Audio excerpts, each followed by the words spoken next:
O Lord, make us instruments of your peace. Take our minds and think through them. Take our mouths and speak with them.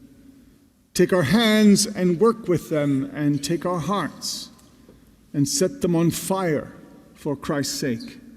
Amen.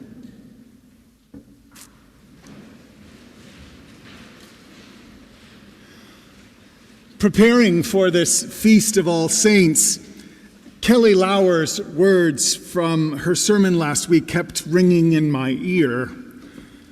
In her diocesan discernment interview for Holy Orders, she noted she was informed the committee would be looking for signs of holiness.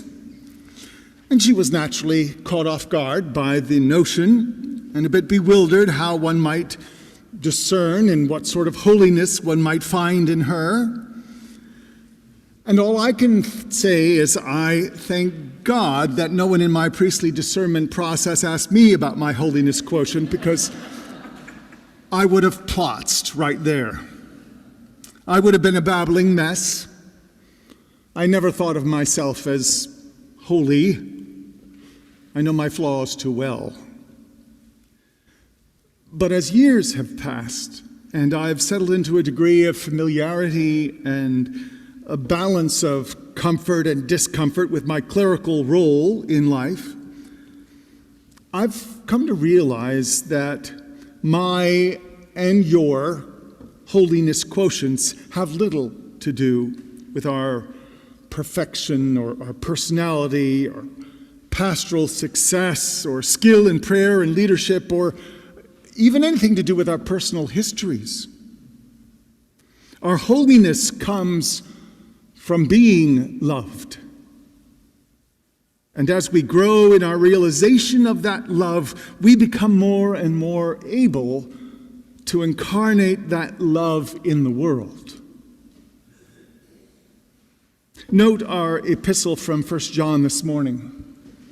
We are children of God because we are loved by God. But how that works out and what that looks like has yet to be fully revealed.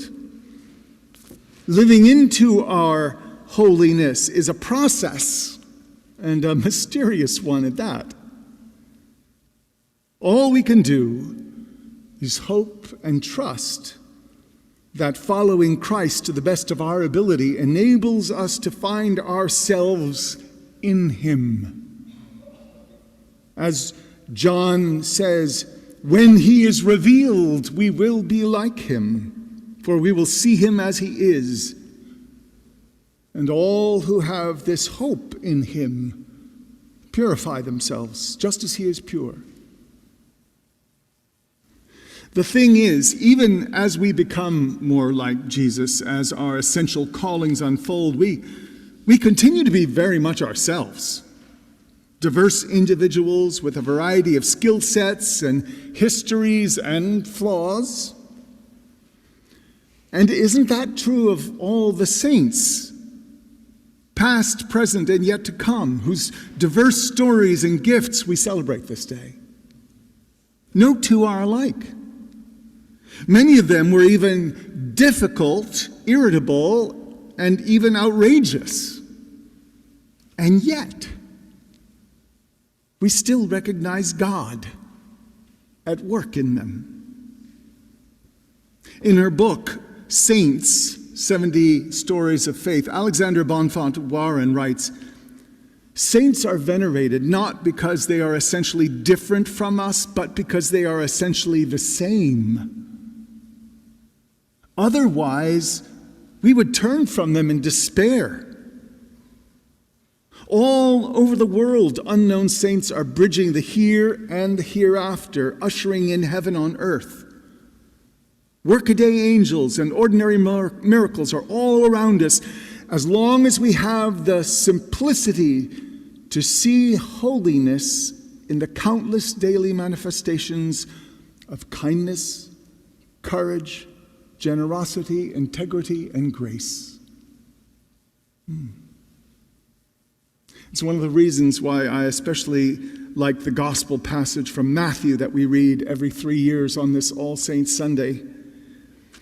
It's because in it, Jesus points out that it is our very fragility and vulnerability that makes us open to being vehicles of God's holiness or blessedness with our lives.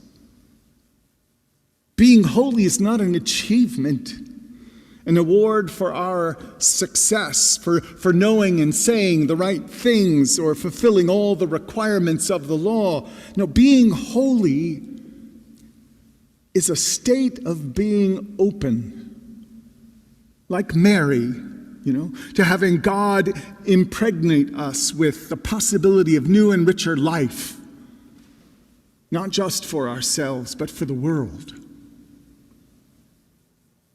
Notice how the Beatitudes that Jesus lifts up, in the Beatitudes, Jesus lifts up as blessed the poor, the grieving, the meek, those who struggle from hunger and thirst, the merciful, the peacemakers, the persecuted and reviled. He's not lifting up those who already are on top according to the values of the world. The rich, the privileged, the buff and the brash, the warriors and victors. No, in fact, those on top often lose sight of their need of and respect for God and lose sight of what holiness is. One of the core features of the saints, those who have best incarnated the innate holiness with which God has endowed each of his creatures throughout history, is the fact that they responded in some profound way to the unique needs and struggles of their communities, their times, and even their sex.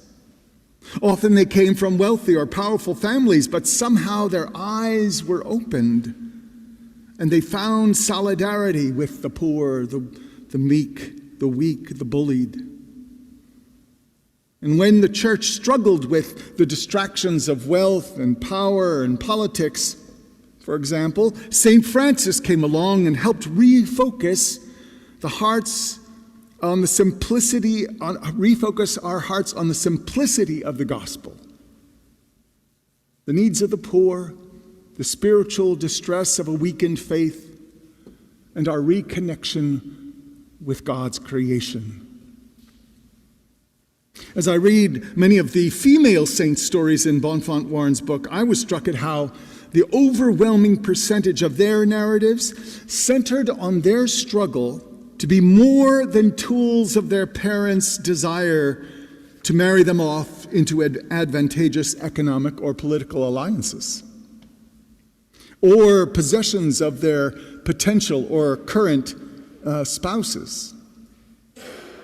It's a truth that many women live to this day in places around the world where that is true. And it's sad to see how often it has led to bloody and brutal martyrdom, not just for the saints of old, but for ordinary and everyday people. So given our history, where might we find our saints at work today? Where might we find holiness incarnated despite our broken and brutal world? I believe we would do best to look where Matthew suggests in our gospel. Go where there is struggle, grief, hunger, brokenness, persecution, and suffering, and see who's there. Who's doing the work? What are they doing? Who is healing? Who is comforting? Who is speaking up? Who is feeding? Who is proclaiming the gospel of peace? You may be in a war zone or a refugee camp, a kibbutz, a local school. You may be at a music festival or a bowling alley. You may be in an immigrant detention facility or a maximum security prison. You may be on Rodeo Drive or Skid Row. And you may be on a picket line or in a corporate boardroom. You may even be sitting right there in your church pew. But no matter where you are, saints are to be found, and potential saints discerned and groomed. The love we bring to that place will help us to be saints too. That is the glory we are called to witness on this All Saints' Day. Thanks be to God. Amen.